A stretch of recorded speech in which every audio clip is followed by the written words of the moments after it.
Welcome back once again, all of my low carb friends, and for those of you who are here for the first time, welcome. Today we have another video by request. Private requested that we make a keto version of Lofthouse cookies. Those of you who don't know what Lofthouse cookies are, they are delicious, super soft, almost cakey-like cookies with a thick, delicious frosting and sprinkles on top. They're absolutely delicious.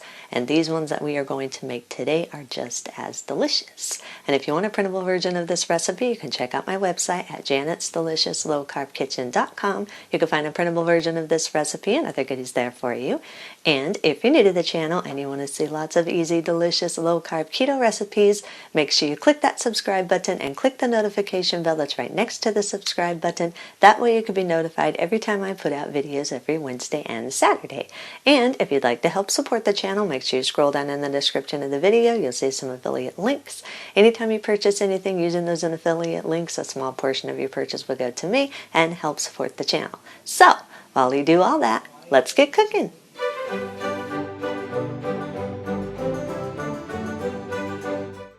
Preheat your oven to 375 degrees. Line a large baking sheet with parchment paper and set it aside for a second.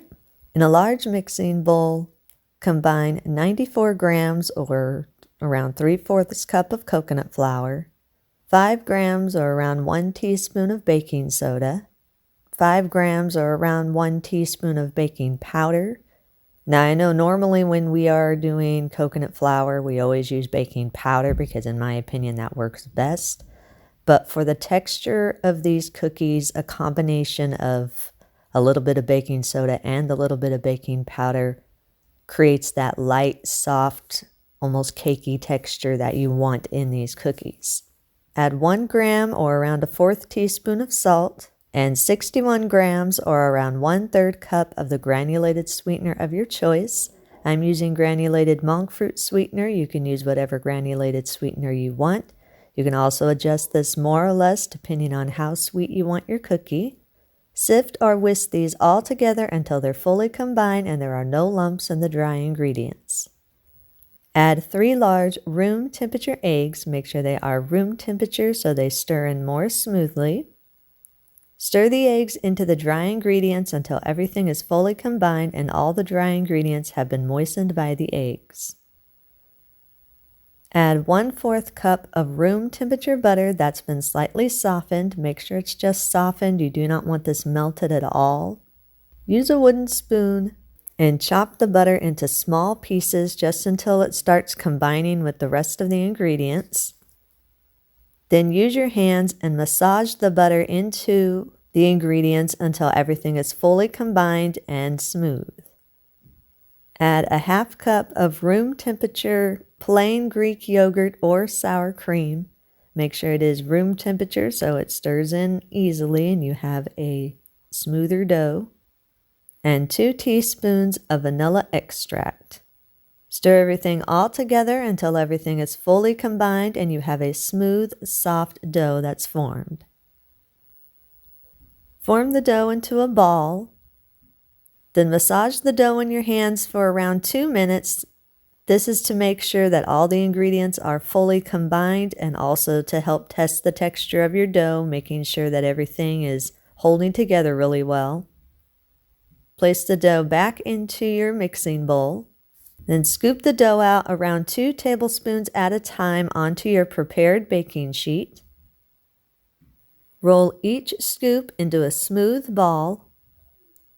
Then press each ball out to a circle shape that's around anywhere from 1/4 inch to 1/2 inch thick, depending on how thick you want your cookie. The thicker your cookie is, the softer it will bake up. My cookies were closer to 1/2 inch thick.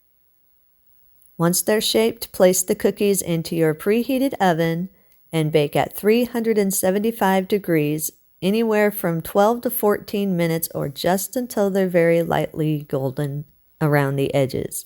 Make sure you don't overcook these. Remember, they are going to be very soft. Lofthouse cookies' signature texture is that they are very soft and cakey, so be careful not to overcook these. They're going to seem like they're undercooked, but they're not. Once they're done baking, Remove them from the oven. Again, they still will be very, very soft. They will firm up slightly as they cool. So allow them to cool in the pan for at least 10 minutes so they can firm up. Once the cookies have firmed up, transfer them to a wire rack and allow them to cool completely before frosting them.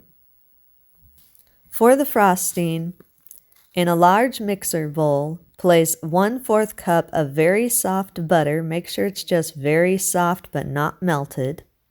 Beat on medium for anywhere from 45 seconds to 1 minute or until the butter is completely smooth. Scrape down the sides of the bowl and push all the butter to the center of the bowl. Reduce the speed on your mixture to low and gradually add in around 125 grams of the powdered sweetener of your choice. I'm using a blend of powdered allulose and powdered monk fruit sweetener. You can use whatever powdered sweetener you want. Just add it in a little bit at a time.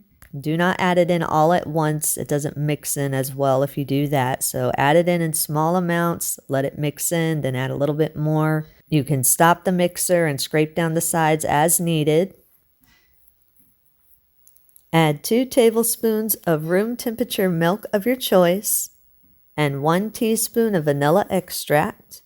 Beat on medium for another 45 seconds to 1 minute or until everything is fully combined and creamy.